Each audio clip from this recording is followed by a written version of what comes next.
नमस्कार दोस्तों, आपका स्वागत है हमारे YouTube चैनल में। तो आज हम डिस्कस करने वाले हैं एंग्जाइटी और स्ट्रेस। एंग्जाइटी और स्ट्रेस आजकल की भागदौड़ भरी ज़िंदगी में एक कॉमन समस्या है। यह एक मानसिक रोग है, लेकिन यह मस्तिष्क के साथ साथ हमारे शरीर को भी प्रभावित करता है, हमारे शरीर को भी नुकसान पहुंचाता है।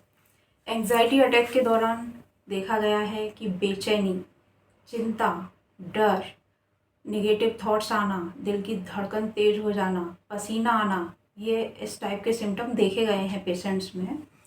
तो एंग्जाइटी अटैक या चिंता का दौरा कई कारणों से आ सकता है, जैसे कि कोई बुरी खबर अचानक सुनी, तब यह हम इसको है ना एंग्जाइटी नहीं बोल सकते। जैसे कोई बुरी खबर अचानक सुनी तो हम एंग्जाइटी उसको तभी कहेंगे जब एक स्थायी रूप ले ले, तभी हम उसको एंग्जाइटी कहेंगे। तो हम जानेंगे कि एंग्जाइटी के लक्षण क्या हैं, कैसे हम पता चलाएं कि ये एंग्जाइटी है या कुछ और है। तो इसमें हमने ज़्यादातर देखने को मिलता है नींद आने की समस्या, नींद ना आना, नींद नहीं आती है पेशेंट को, हाथ पैर ठंडे पड़ना, पसीने आना, मुंह सूखना, मन मचलना, नोज़िया, कपकपाना, सीने में दर्द, बेचैनी होना, बुरे सपने देखना, घबराहट होना, डर लगना, शरीर में झंझनाहट महसूस होना, सांस लेने में तकलीफ़ होना, मांसपेशियों में तनाव होना, दिल की धड़कन का तेज होना, दिल की धड़कन सुनाई देना, पाल्पिटेशन बोलते हैं जिसको, और ध्यान एक जगह पर ना लगा पाना, मतलब कंसंट्रेशन में दिक्कत जाना। इस तरह के लक्षण देखे गए हैं एंग्जाइटी एंड स्ट्रेस में। अब एंग्जाइटी कितने प्रकार की होती है, क्या टाइप्स हैं इसके? तो एक रहता है नॉर्मल एंग्जाइटी, जिसको हम जनरलाइज्ड एंग्जाइटी भी कह सकते हैं या जनरलाइज्ड डिसऑर्डर भी कह सकते हैं। यह विकार सामान्य चिंता, जैसे कि काम की चिंता, स्वास्थ्य की चिंता, परिवार संबंधी कोई चिंता है, तब हम इसको जनरलाइज्ड एंग्जाइटी या फिर नॉर्मल एंग्जाइटी कहते हैं। Second is post traumatic stress disorder. दूसरी टाइप की एंग्जाइटी में देखा गया है कि जब कोई व्यक्ति किसी विशेष तनावपूर्ण स्थिति से गुजरता है, जैसे कि किसी व्यक्ति पर हमला हो जाना या फिर कोई दुखद दुर्घटना होना या प्राकृतिक आपदा का आ जाना, इन कारणों से जो एंग्जाइटी प्रोड्यूस होती है, उत्पन्न होती है, उसको हम पोस्ट ट्रॉमेटिक स्ट्रेस डिसऑर्डर भी कहते हैं। इसमें क्या रहता है कि अचानक जैसे कोई आपदा आ गई या कोई प्राकृतिक या भूकंप या ऐसा कुछ या कुछ दुखद हो गया उसके साथ, तो फिर है ना इस तरह की एंग्जाइटी हमको देखने को मिलती है। एक एंग्जाइटी रहती है सेपरेशन एंग्जाइटी। इस कंडीशन में अपने परिजनों से अलग होने का फियर रहता है, डर रहता है। यह एंग्जाइटी ज़्यादातर बच्चों में देखने को मिलती है। बच्चों को अपने माता पिता से सेपरेशन की एंग्जाइटी देखने में बहुत ज़्यादा देखी गई है। फोबिया, फीवर, एक ये भी एंग्जाइटी का टाइप है।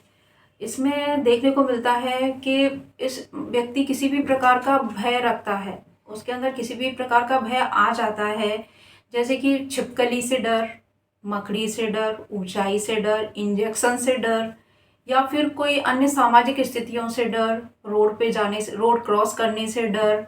हाँ, सोशल एंग्जाइटी डिसऑर्डर भी कह सकते हैं इसको, जैसे कहीं भीड़ भाड़ वाली जगह है वहाँ पर भी जाने से उसको डर लगता है।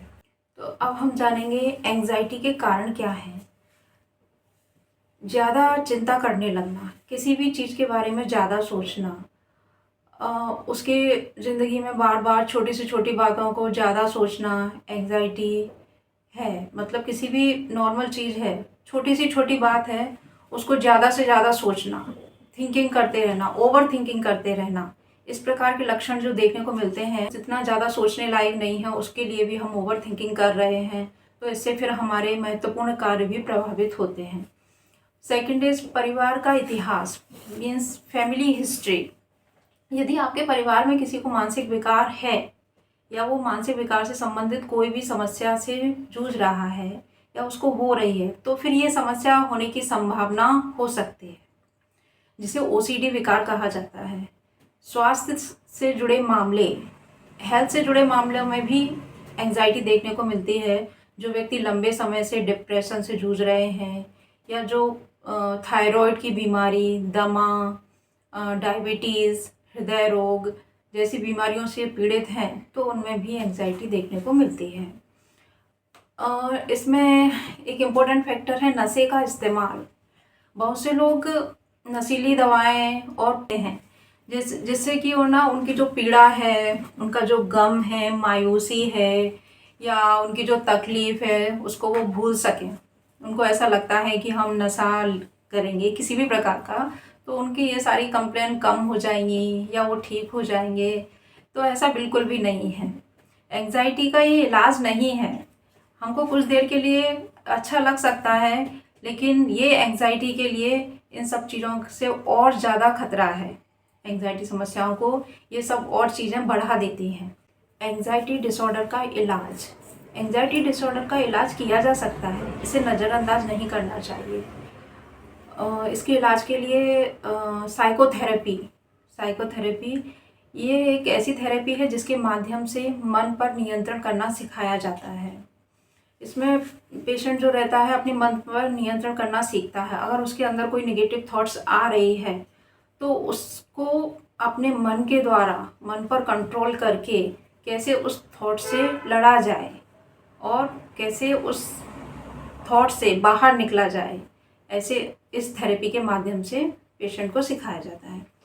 कभी जो मेंटल पेशेंट है या बोले कि एंजाइटी और स्ट्रेस से जो व्यक्ति जूझ रहा है उसको कभी भी अकेले नहीं छोड़ना चाहिए। स्वस्थ आहार खाना चाहिए, भोजन करने का एक फिक्स समय बनाना चाहिए, फिक्स समय पर ही भोजन करना चाहिए, और म्यूजिक सुने।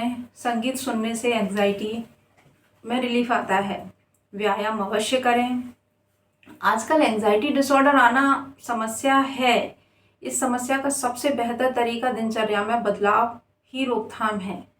यदि हम अपनी दिन की जो दिनचर्या है उसमें हम अपना बदलाव करते हैं तो हमको इससे काफ़ी रोकथाम में मदद मिलती है। एंजाइटी डिसऑर्डर का पता नहीं चल पाना इसकी सबसे गंभीर समस्या है। यह पता लगाना मुश्किल है कि एंजाइटी किस स्टेज पर है और कितने समय से है। इसकी गंभीरता का पता लगाना भी मुश्किल है। हो सकता है इन लक्षणों को लेकर जागरूक रहें। एंजाइटी के जो लक्षण आ रहे हैं या जो देखने को मिल रहे हैं उनके प्रति जागरूक रहें, और अगर कुछ महसूस हो तो फिर हमें डॉक्टर को दिखाना चाहिए। तो हमें लेट नहीं करना चाहिए, तुरंत डॉक्टर से परामर्श करना चाहिए। धन्यवाद।